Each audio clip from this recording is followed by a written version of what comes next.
Pose, ત્રીજો pose, ચોથો pose. બરાબર. હવે તમને આમાં શીખવાનું. બીજા પોઝમાં આપણે શ્વાસ લઈએ છીએ આ રીતે. બરાબર. તો શ્વાસ નીચેથી લઈએ છીએ અને તમારા હાથ ક્યાં રહેશે? કાન અને હાથની દિશા કેવી હોય? સમાન. બરાબર. એક દિશામાં હશે આપણી કાન અને હાથની સ્થિતિ. બરાબર. તો શ્વાસ લઈએ છીએ અને યથાશક્તિ પ્રમાણે પાછળ ઝૂકીએ છીએ. બરાબર. યથાશક્તિમાં એટલે કેપેસિટી મુજબ. બરાબર. એમ નહીં કે બેન તો આટલું ઝૂકે છે તો આપણે નીચે સુધી ઝૂકી જાય, એવું નહીં. યથાશક્તિ પ્રમાણે. બરાબર. યથાશક્તિ કેપેસિટી મુજબ આપણે ઝૂકવાનું છે પાછળ, જેટલું ઝૂકાય એટલું. શ્વાસ લઈને અને જ્યારે તમે શ્વાસ લેશો અને પાછળ ઝૂકશો એટલે તમને ગળા ઉપર બંધ લાગશે. તમારો બંધ લાગવો ઇન સેન્સ તમારો શ્વાસ છે એ ત્યાં રોકાઈ પડે અને હાથ ક્યાં હોવા જોઈએ? નીચે જમીન આગળ પહોંચાડવા છે ને. પેલા જોજો કેટલાના હાથ નીચે સુધી પહોંચે છે. જોઉં તો નીચે સુધી કેટલાના પહોંચે? 9 ગોઠણ સીધા સાઈડમાં 1 ગોઠણને તોડવા જોઈએ. ચાલુ રાખો. હું તમને ગાઈડન્સ આપું છું ખાલી. 2 3 10 ટાઈમ થાય એટલે બંધ કરી દેજો. બસ આ રીતે અહીંયા ખેંચાણ ઉત્પન્ન થાય તો બહુ વિચાર નહીં આવું થશે. બરાબર. આપણે લો ઊંચા હોય એને ઓઇલ કરવું પડે કે નહીં? જંગ લાગી ગયો હોય કાર્ડ, આપણે વાહનોમાં ઓઇલિંગ કરીએ એમ આપણા હાડકામાં ઓઇલિંગની જરૂર પડે. બરાબર. હાલો કરો છો આ સાઈડ. પહેલા જમણી સાઈડ.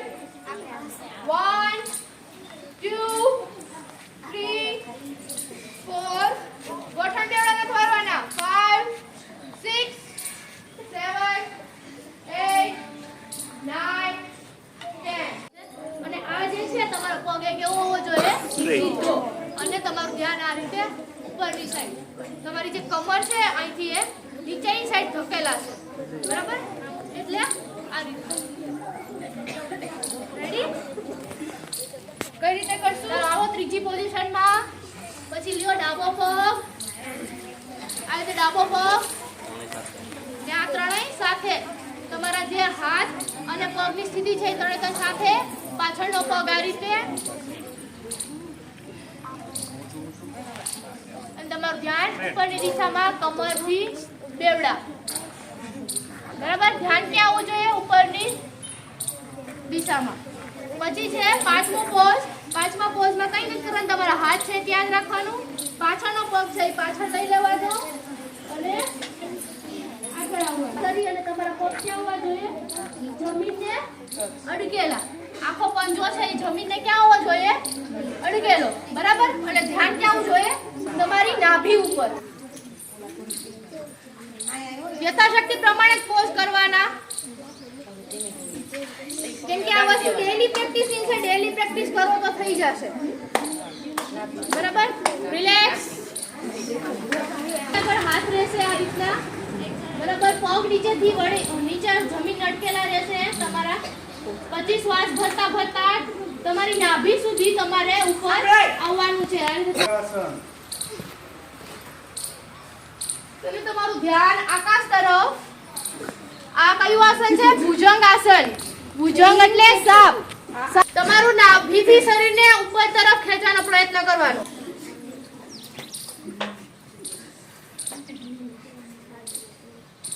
પછી કેટલા પોઝ આવ્યા હતા? પછી પાછળનો પોઝ છે એનું છે નામ ઉર્ધ્વ હસ્તાસન.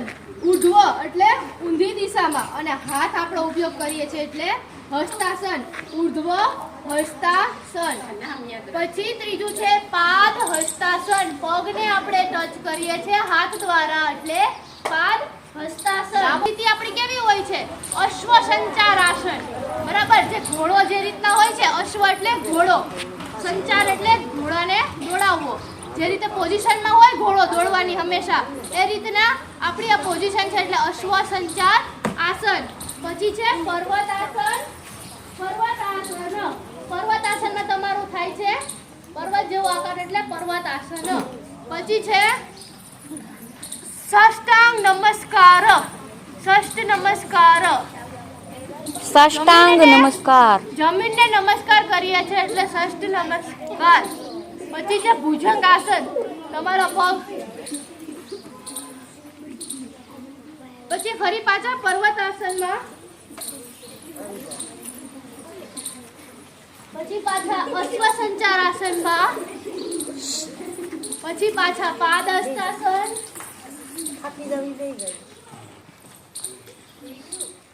ઉર્ધ્વ હસ્તાસન અને નમસ્કાર મુદ્રા.